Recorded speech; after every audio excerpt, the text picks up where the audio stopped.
here to check out a facility that makes components for a possible COVID-19 vaccine. Now, from RDU, he will then head to Morrisville. That'll take about 20 or 30 minutes. Now, he's going to tour the Fujifilm Diosynth Biotechnology Center. The president's been pushing to speed up the vaccine process.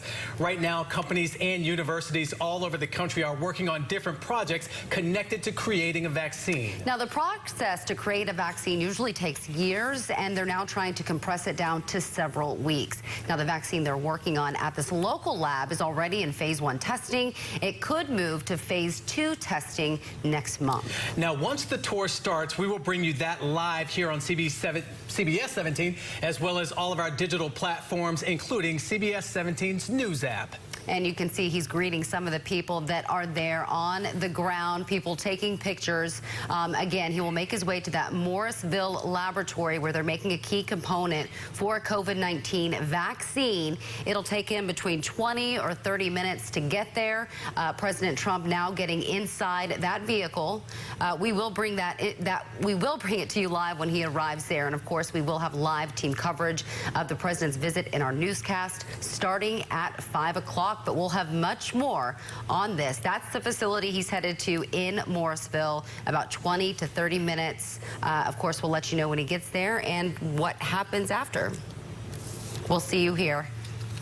Well, we're going to have team coverage of the president's visit. This is his 10th visit to the state of North Carolina. We have Michael Hyland will be there, as well as Colleen Quigley will be at these facilities, giving us the very latest on the president's visit to North Carolina. And Michael Hyland is there on the tarmac. He was there when the president landed in Air Force One.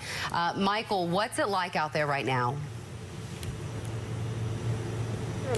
As they start to take off from here, there were several members, high-ranking members of the Republican Party here in North Carolina who were here to greet the president when he arrived here. Saw Speaker of the House Tim Moore, Senate Leader Phil Berger, Lieutenant Governor Dan Forest, who's running for governor this year, as well as Congressman Mark Walker. The president was also joined by some of the members of North Carolina's delegation who you saw coming down the stairs off of Air Force One, traveling here from D.C. They're heading here around Air Force One now, and will be heading off to the Fujifilm Biotech Center to take a closer look at the critical role North Carolina could be playing in developing this vaccine that, if it is successful, is going to have a dramatic effect on all of our lives if they can actually pull off. This is a tremendous gamble that the government is making, providing $1.6 billion to Novavax to try to accelerate this process through Operation Warp Speed, and North Carolina could play a critical role in that happening. Reporting live at RDU, I'm Michael Hyland, CBS 17 News. Michael, thank you so much. Our Colleen Quigley will also be in Morrisville when the president arrives there. All right, important to note, though, as the president does make his way to that facility, traffic will be impacted. If you have plans to be out and about, just sort of avoid the area in that Morrisville where that laboratory is. We will have much more complete coverage coming up tonight at 5 and 6 o'clock, and also on CBS17.com and our news app.